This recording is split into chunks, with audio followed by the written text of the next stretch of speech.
वो अपने घर ले जाता है जो कि एक लाइब्रेरी है जहां पर वो बिल को एक ड्रिंक पीने को देता है। जिस ड्रिंक को पीने के बाद बिल को विजन्स आने लगते हैं, जिसके बाद वो उसे एक सिरामिक पॉट दिखाता है जो कि एंशिएंट है और बताता है कि 18वीं शताब्दी में कुछ अमेरिकन ट्राइब्स ने एक रिचुअल परफॉर्म किया था, जिसके बाद उन्होंने पेनीवाइज को इस पॉट के अंदर कैद कर दिया था। यहाँ पर बिल को एक बार फिर से विजन्स आते हैं, जिस विजन्स में वो देखता है कि किस तरह से माइक उस अमेरिकन ट्राइब के पास गया था और उनका सिरामिक पॉट वहां से चुरा कर ले आया था। दूसरी तरफ हमें होटल में बेवरली और बेन को दिखाया जाता है, जहां पर बेवरली कहती है कि मैंने हमेशा अपने दोस्तों की मौत को अपनी पूरी जिंदगी देखा है और जिस तरह से हमारे दोस्त की अभी मृत्यु हुई है मैंने उसे भी पहले देख लिया था। हमने अगर पेनीवाइज को नहीं मारा तो एक एक करके हम सब मारे जाएंगे। अब यहाँ पर बिल और माइक भी आ जाते हैं। माइक बताता है कि अगर हमें पेनीवाइज को मारना है तो हमें रिचुअल परफॉर्म करना होगा, जिसके लिए हम सबको अपने पास की कुछ खास चीजों को लाना होगा, जिसके बाद ही हम उस रिचुअल को परफॉर्म कर सकते हैं। ये सुनने के बाद बेवरली अपने उस घर जाती है जिस घर में बचपन में वो अपने पिता के साथ रहा करती थी, लेकिन अब यहाँ पर एक ओल्ड लेडी रहती है जो उसे घर के अंदर नहीं आने देना चाहती, पर वो किसी तरह से घर के अंदर जाती है, जहाँ पर उसने दीवार के पीछे बचपन में एक लेटर को छुपाया था, जो लेटर उसे बचपन में बेन ने दिया था क्योंकि बेन उससे प्यार करता था। और अब वो उस लेटर को निकाल लेती है, लेकिन तभी वो ओल्ड लेडी जो इस घर में रहती है वो एक डीमन बनकर उस पर हमला करती है, पर बेवरली किसी तरह से घर से निकलने में कामयाब हो जाती है। दूसरी तरफ हमें बिल को दिखाया जाता है जो उस जगह जाता है जहाँ से उसका भाई गायब हुआ था। ये एक ड्रेन है जिससे पानी नीचे जाता है क्योंकि नीचे बहुत बड़ा सुअर है, जहाँ से बिल चिल्ला चिल्ला कर पूछता है कि तुमने मेरे भाई को क्यों मारा था, शहर में इतने सारे बच्चे थे।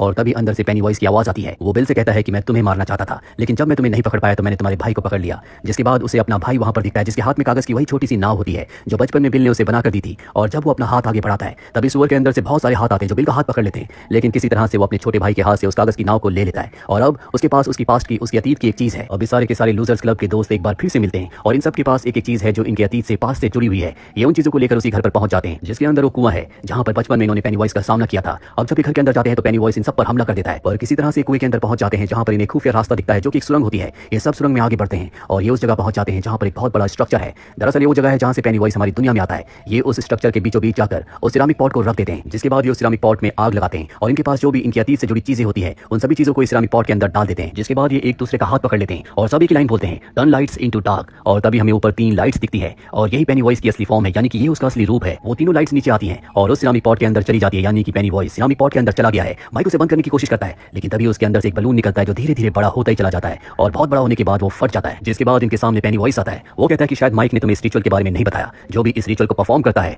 वो मारा जाता है। जिसके बाद माइक के सभी दोस्तों को गुस्सा आता है। वो कहते हैं कि तुमने हमें बात क्यों नहीं बताई। और अब पेनीवाइज एक बहुत बड़े स्पाइडर में बदल जाता है और इनके ऊपर हमला करता है। सबके सब अपनी जान बचाने के लिए वहां से भागते हैं, पर पेनीवाइज अपनी शक्तियों से इन सबको वही विजन दिखाता है जिन चीजों से डरते हैं। साथ ही वो इनके एक साथी को भी मार देता है। पेनीवाइज का साइज बहुत बड़ा होता है। माइक कहता है कि जब तक हम इसका साइज छोटा नहीं करेंगे तब तक हम इसे मार नहीं सकते। जिसके बाद बचपन की तरह एक बार फिर से ये पेनीवाइज से नहीं डरते और उसकी इंसल्ट करना, उसे उल्टा सीधा कहना शुरू कर देते हैं। और जब भी पेनीवाइज से नहीं डरते तो उसकी शक्तियां कम होना शुरू हो जाती है। धीरे धीरे साइज में वो बहुत छोटा हो जाता है। जिसके बाद माइक उसका दिल निकाल लेता है और ये अपने हाथों से उसके दिल को क्रश कर देते हैं, जिससे पेनीवाइज की जिंदगी